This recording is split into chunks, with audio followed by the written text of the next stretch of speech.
ओम मनोजवं मारुततुल्यवेगं जितेन्द्रियं भूधिमतां वरिष्ठं वातात्मजं वानरयूथमुख्यं श्रीरामदूतं शरणं प्रपद्ये। नमस्कार, स्वागत है आपका आचार्य वाणी में।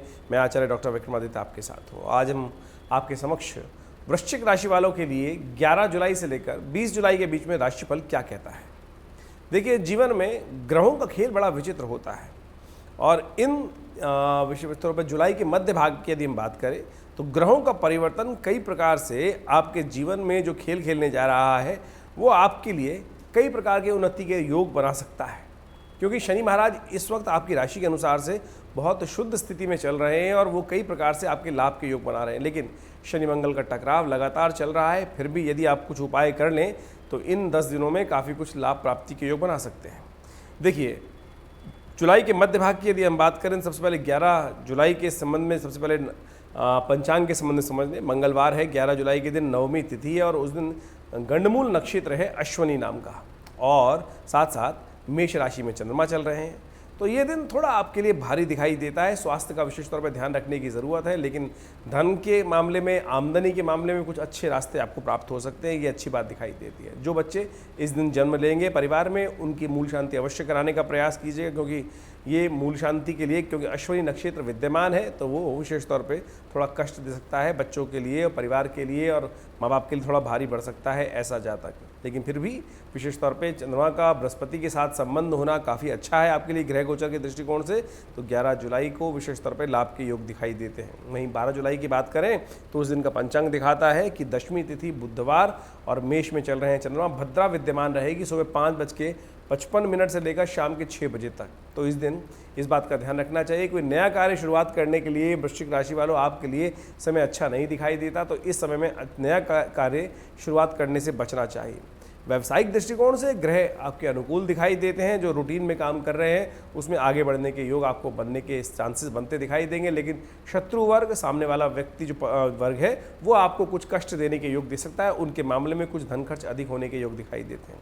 थोड़ा उनसे सावधान रहते हुए, युक्ति युक्त तरीके से काम करते हुए आपको बुद्धि का पूर्ण योग करने की आवश्यकता दिखाई देती है। तो तब आप काम करेंगे, शुक्र नीति का उपयोग करेंगे तो लाभ की स्थिति बना सकते हैं। वहीं 13 जुलाई की यदि हम बात करें तो उस दिन एकादशी है, कामदा एकादशी का योग पड़ रहा है। साथ साथ बृहस्पतिवार है। एकादशी और बृहस्पतिवार का योग बड़ा ही शुद्ध माना जाता है और इस दिन ग्रहों का परिवर्तन भी हो रहा है। सुबह सुबह चंद्रमा सूर्योदय से पहले 4:01 पर वृषभ राशि में प्रवेश करेंगे, बड़े शुद्ध हो जाएंगे, स्थिति अच्छी हो जाएगी, आगे बढ़ने के अवसर आपको प्राप्त हो सकते हैं। परमात्मा का यदि ध्यान रखें तो आपका मन जितना शांत होगा उतना ज़्यादा आपको सही दिशा प्राप्त करने के लिए योग बनेंगे। तो कोशिश करें मन शांत रखते हुए कार्य करने का आपको प्रयास करना चाहिए। शनि मंगल का टकराव चल रहा है जो द्वंद्वात्मक स्थिति उत्पन्न कर सकता है अगस्त के मध्य भाग तक, तो इस बात का विशेष तौर पर ध्यान रखते हुए कार्य करना है। इस दिन चावल का दान करना, भगवान विष्णु का विशेष तौर पर पूजन करना, व्रत करना शास्त्र के अनुसार से बड़ा शुद्ध माना जाता है, अच्छा माना जाता है, उन्नतिदायक माना जाता है। वहीं 14 जुलाई की यदि हम बात करें तो 14 जुलाई के दिन शुक्रवार का अवसर है और साथ साथ द्वादशी तिथि है। महालक्ष्मी को प्रसन्न करने का अद्भुत दिवस है। साथ साथ इस दिन प्रदोष व्रत भी रहेगा, क्योंकि शाम को त्रयोदशी का आगमन हो जाएगा। त्रयोदशी का शुक्रवार ये विशेष तौर पे महालक्ष्मी को प्रसन्न करने का बहुत ही सुंदर दिन माना जाता है। इस दिन भगवान शंकर की और भगवती गौरी की और महालक्ष्मी का यदि आप पूजन करें, सावन का महीना वैसे चल रहा है तो कोशिश करें भगवान का विशेष तौर पे स्तवन करें, उनको बिल्वपत्र अर्पित करें, आपके लिए कल्याणकारी योग बनेंगे। चंद्रमा की स्थिति आपकी राशि के अनुसार से बड़ी शुद्ध दिखाई देती है, अच्छी दिखाई देती है, लेकिन फिर भी एक बात का ध्यान रखिएगा, कई जगह आपको ऐसा महसूस हो सकता है कि संसार में शायद कोई भी व्यक्ति आपकी सहायता नहीं कर रहा है। और देखिए, इस बात को समझ लें कि आपको लग सकता है कि मैं अकेला ही अकेला हूँ, कोई साथ में नहीं है। इस संसार में सब अकेले हैं भाई, कोई किसी का साथ नहीं देता है। तो कई बार हमारे मन में ऐसा दिखाई देता है कि सब हमारे साथ है, और कई बार ये सारा ग्रहयोगों का प्रभाव है। आज जो विशेष तौर पे हम बात कर रहे हैं 14 तारीख को, मन में ऐसे भाव इसलिए उठेंगे क्योंकि चंद्रमा के साथ जो विशेष ग्रहों का योग बन रहा है वो आपके मन में इस प्रकार के योग भाव उत्पन्न कर सकता है। कोशिश करें, आप जितने सरल हो जाएंगे लोग आपके साथ देंगे, लोग आपका साथ अवश्य देंगे, तो सरलता अपनाने का आपको प्रयास करना चाहिए। अब बात करें हम 15 तारीख की, 15 तारीख को शनिवार का अवसर है, त्रयोदशी तिथि उदय तिथि है और उस दिन विशेष तौर पे मंगल का भी, चंद्रमा का भी परिवर्तन हो रहा है। चंद्रमा मिथुन राशि में प्रवेश करेंगे, आपके अष्टम भाव में प्रवेश करेंगे सूर्य के साथ। ये थोड़ा आपके लिए ग्रहयोग भारी दिखाई देता है।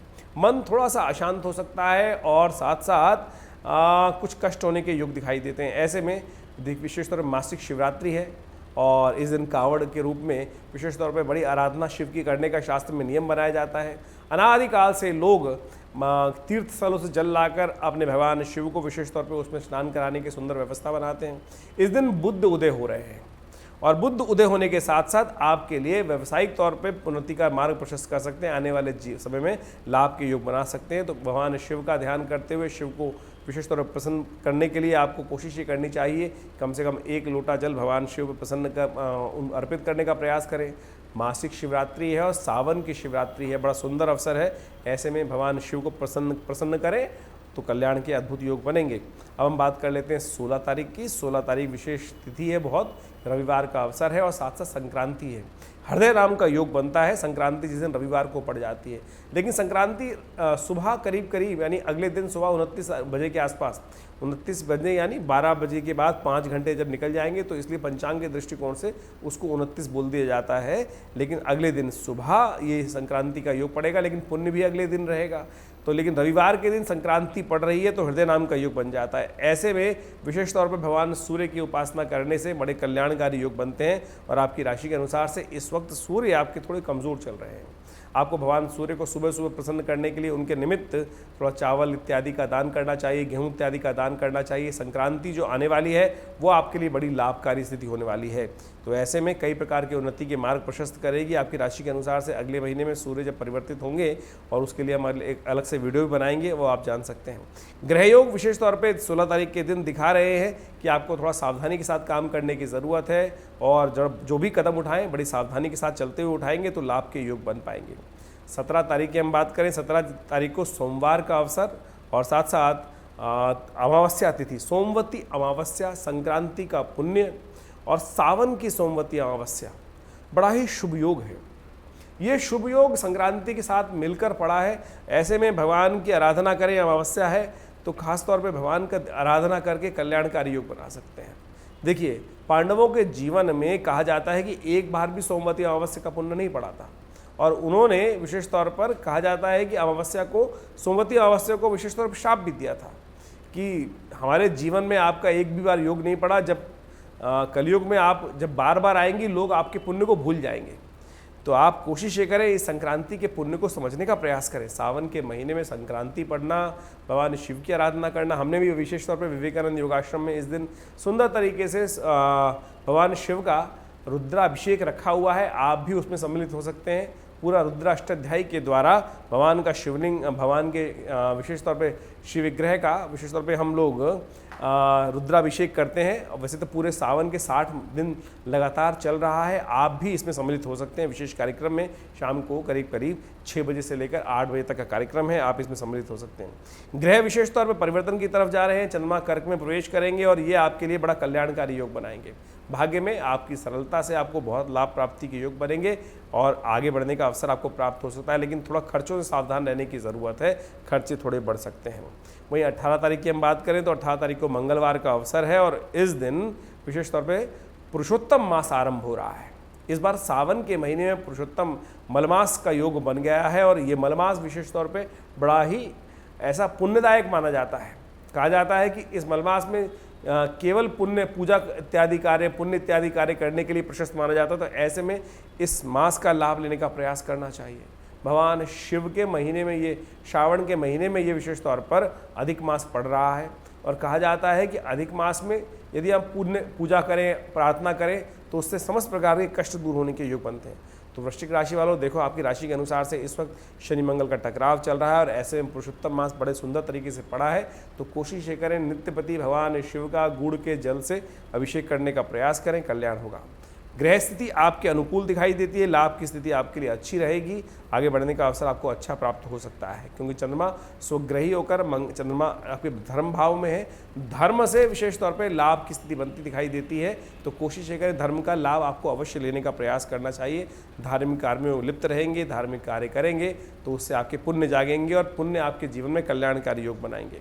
वहीं 19 तारीख की ग्रह गणना दिखाती है कि द्वितीया तिथि मलमास की और साथ साथ बुधवार का अवसर और चंद्रमा आपके लिए बहुत प्रशस्त रूप से आगे बढ़ने के योग बना रहे हैं। आगे बढ़ने का अवसर आपको प्राप्त हो सकता है, लेकिन स्वास्थ्य का विशेष तौर पर ध्यान रखें।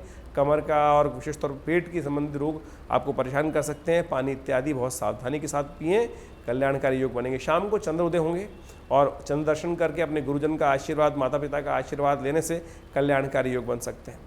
20 तारीख की ग्रह गणना विशेष तौर पर दिखा रही है, उस दिन बृहस्पतिवार का अवसर है और साथ साथ अधिक मास सावन के महीने में जो पड़ रहा है उसकी तृतीया तिथि है और विशेष तौर पे ग्रहों का परिवर्तन हो रहा है। शुक्र, मंगल और चंद्रमा एक साथ स्थिति में परिवर्तित होकर बहुत सुंदर स्थान में योग बना रहे हैं। कल्याणकारी योग बनेगा, आगे बढ़ने का स्थिति आपको प्राप्त होने के अवसर बन सकते हैं, तो आपको बड़ी सावधानी के साथ आगे चलने का प्रयास करना चाहिए। इस दिन मंगल, शुक्र और चंद्रमा तीनों का ग्रह योग एक साथ हो गया है और सामने शनि बैठे हैं, तो ऐसे में आपके द्वारा बड़े सावधानी के साथ काम करने का प्रयास करें।